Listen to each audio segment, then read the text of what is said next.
Salut à tous, c'est Nico. Aujourd'hui, je vous présente une toute nouvelle série intitulée La revue de presse des matchs truqués. L'idée de cette série, c'est de lire ensemble chaque semaine l'actualité liée au monde des matchs truqués afin de rester informé et d'être constamment à jour concernant ce qu'il se passe dans cette activité. Si cette série vous intéresse, je vous invite vraiment à me le dire en commentaire. Vos retours sont très précieux et ça me motivera à poursuivre ce genre de contenu. Donc regardez bien cette vidéo et si vous l'avez aimé, n'hésitez pas à me le dire dans les commentaires et je referai un prochain épisode. Donc on va lire ensemble quelques articles qui sont sortis aujourd'hui concernant les matchs truqués. Juste avant de commencer, comme d'habitude, assurez-vous de rejoindre mon canal Telegram. Il s'agit d'un canal de détection de matchs suspects. J'y poste des alertes, des pronostics. Dès que je soupçonne qu'il y a une magouille sur un match, c'est posté sur le canal Telegram. Le lien est juste en dessous dans la description ainsi qu'en commentaire épinglé. Donc commençons par un article sorti par le média RFI qui nous informe que le championnat bolivien vient d'être secoué par un scandale majeur et que tous les résultats de la saison 2023 devraient être annulés. Donc c'est quand même un énorme coup de tonnerre qui frappe la Bolivie. Alors pourquoi une telle décision? Eh bien Fernando Costa, qui est le président de la Fédération bolivienne de football, a révélé qu'un réseau de corruption impliquant des dirigeants, des arbitres et des joueurs avait infiltré le championnat. Donc quasiment tous les acteurs du championnat sont impliqués. Et alors ils sont quand même allés très loin puisqu'ils ont truqué des pénaltys. Bon, ça c'est assez courant. Ils ont utilisé la VAR, donc l'assistance vidéo, de manière très suspecte. Ils ont également arrangé le nombre de corners provoqués. Donc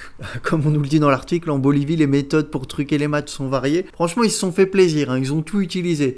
Un petit penalty par là, une petite VAR par là pour annuler un but ou pour siffler également un penalty.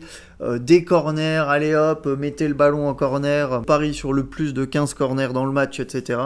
Donc franchement, ils se sont fait plaisir. Donc face à l'ampleur du problème, Fernando Costa a décidé tout simplement de suspendre provisoirement le championnat et de réunir les instances de la Ligue. Et donc ils vont sûrement annuler les deux championnats de l'année 2023. Ils vont lancer un tout nouveau championnat. Donc je pense qu'ils vont essayer de clean la Ligue. Et pour le coup, la Bolivie, on le savait un peu que c'était truqué. On avait détecté plusieurs matchs en Bolivie sur le canal Telegram. Il y avait plusieurs pronostics sur le championnat bolivien qui avaient été pronostiqués tout au long de l'année. Notamment sur les... Alors nous, ce qu'on avait détecté, c'est les over fin de match et les over mi-temps et également les victoires à la mi-temps. Donc ça ne me surprend pas trop pour la Bolivie. Là pour le coup, je pense qu'avec ce scandale, ça devrait un peu se calmer, donc on ne devrait plus trop avoir d'affaires en Bolivie, du moins pendant quelques semaines ou quelques mois. Après, ça reste quand même un pays très à risque, donc ça va être à surveiller. Passons maintenant à l'affaire de la semaine sortie par le journal Le Parisien. Paris truqué, un réseau de fraudeurs a été démantelé. Il captait le signal des matchs en avance. Donc, grâce à une technologie sophistiquée, les membres de ce réseau avaient de l'avance sur les autres parieurs. En fait, qu'est-ce qu'ils faisaient? On nous le dit, l'organisation disposait d'un flux basé sur une technologie par satellite et la captation de flux, à travers laquelle les fraudeurs pouvaient avoir accès au signal en direct des terrains du monde entier, ce qui leur permettait d'avoir de l'avance sur les autres parieurs. Donc en fait, avec leur système, ils avaient de l'avance sur tous les streamings du monde. C'est-à-dire qu'ils avaient même de l'avance sur les bookmakers. Donc par exemple, si un but était marqué sur un terrain, ils pouvaient le savoir peut-être 5 secondes ou 10 secondes avant le bookmaker, ou peut-être dans certains championnats, peut-être plus, peut-être 15 secondes, 20 secondes. Et du coup, ça leur donnait une avance considérable non seulement sur les autres parieurs, mais en plus sur les bookmakers, ce qui fait qu'ils pouvaient parier sur des résultats qu'ils connaissaient déjà. Imaginez qu'on joue un match en Bolivie, par exemple, pour reprendre l'exemple de la Bolivie, c'est la 30e minute, et il y a un but qui est inscrit à la 30e minute sur un match du championnat bolivien. Eh bien, ce réseau de parieurs qui a été démantelé, grâce à leur système, ils pouvaient savoir peut-être 20 secondes à l'avance que le but était marqué, 20 secondes avant que le bookmaker soit au courant, et donc ils avaient juste à aller sur le bookmaker, placer un pari sur le fait qu'il y aurait au moins un but en première mi-temps, où ils pouvaient même placer différents paris, quelle équipe va marquer le premier but, quelle équipe va marquer le prochain but, etc.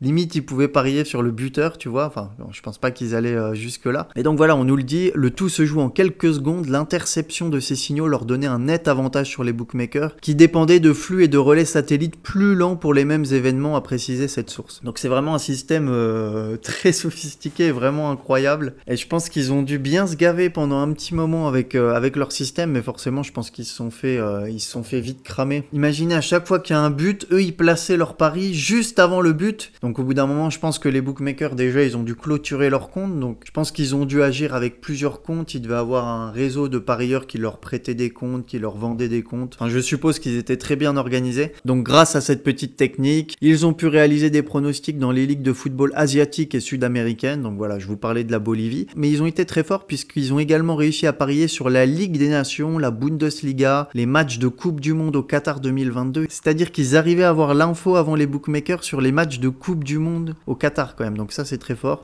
Également les tournois de tennis ATP et ITF. Mais non contents d'avoir toutes ces infos et de pouvoir bien se gaver grâce à leurs satellites, ils ont également voulu truquer des matchs puisqu'on nous dit le gang qui avait des contacts avec des organisations internationales utilisait l'identité de tiers pour faire ses paris sans éveiller des soupçons et il s'adonnait également au trucage de matchs, une activité qui a mis les policiers sur sa piste après une série de paris suspects sur des matchs de tennis de table internationaux en 2020. Donc limite, s'ils avaient juste utilisé leur petit satellite pour avoir l'info avant les bookmakers, ils seraient pas fait cramer. Mais c'est vraiment cette série de matchs truqués sur les matchs de ping-pong en 2020 qui a incité les policiers à faire une enquête sur eux. Et donc en analysant les données, les enquêteurs ont découvert un réseau criminel d'origine roumaine et bulgare qui corrompait les athlètes, souvent originaires de Roumanie et de Bulgarie. Grâce à la complicité de joueurs dans différentes disciplines, ils déterminaient les résultats de matchs qui se déroulaient pour la plupart hors d'Espagne puis faisaient des paris frauduleux massifs en ligne depuis l'Espagne. Et on nous dit que sur les 23 personnes arrêtées, la grande majorité en Espagne, seulement 3 ont été incarcérés. Donc voilà, ça c'est vraiment la grosse affaire de la semaine.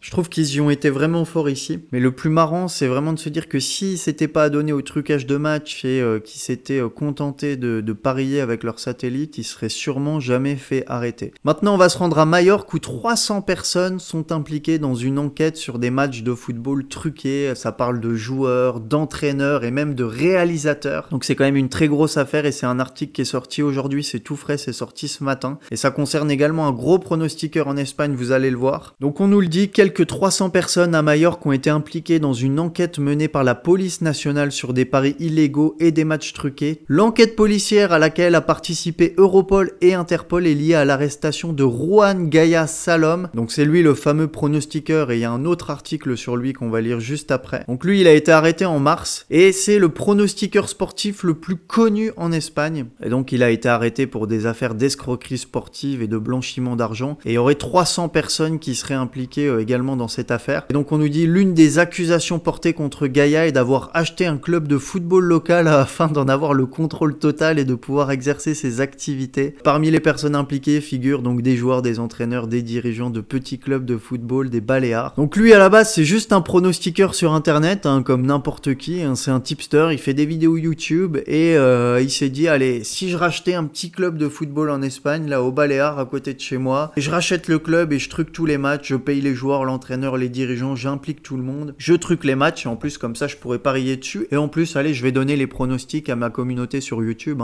tant qu'à faire. Donc c'est vraiment un génie le mec et on va lire l'article qui suit. Donc un pronostiqueur sportif majorquin fait l'objet d'une enquête pour blanchiment d'argent et matchs truqués. Donc voilà, c'est lui. Juan Gaia Salom, donc il était passé dans un reportage. Donc je le connaissais pas moi avant de lire l'article, mais apparemment c'était vraiment le gars le plus connu en Espagne au niveau des pronostics sportifs. Donc Juan Gaia Salom, 40 ans, est le pronostiqueur sportif le plus connu d'Espagne. Il dirige une entreprise prospère via les réseaux sociaux avec des milliers de followers, le plus grand nombre du pays et un canal d'abonnement. Donc il doit avoir un groupe privé, un VIP, etc. Faudrait aller voir ses réseaux sociaux. Donc apparemment la police espagnole enquête depuis plusieurs mois sur lui pour des histoires de blanchiment d'argent et de matchs truqués. Et donc ça étudie son degré d'implication dans un réseau criminel présumé truqué lors de matchs de football internationaux, nationaux et régionaux. Okay, donc il s'est pas seulement contenté de truquer des matchs avec son petit club qu'il a racheté au Baléares, mais il serait également impliqué dans des matchs de football internationaux et nationaux. Ça parle de matchs chinois, chiliens et européens ainsi que des matchs d'Espagne. Et des sources proches du dossier auraient découvert des paris sur des matchs au Baléares qui présentaient peu d'intérêt en général, tu m'étonnes. Voilà, donc lui a priori il est un peu dans la merde, notre ami Juan Gaia Salom. On va suivre cette affaire attentivement, en tout cas je vous le dis, ça vient de sortir ce matin, donc on va voir ce qu'il en est. Mais a priori ça pue un peu pour lui et d'autant plus qu'il aurait impliqué plus de 300 personnes dans l'histoire, donc on va suivre ça. Donc voilà pour cette première revue de presse des matchs truqués, j'espère que ça vous aura plu. Si c'est le cas, n'hésitez pas à me le dire en commentaire et je referai un autre épisode s'il y a vraiment beaucoup d'engagement sur cette vidéo, s'il y a beaucoup de likes, n'hésitez pas à mettre des pouces bleus si vous l'avez aimé. Donc s'il y a beaucoup de pouces bleus,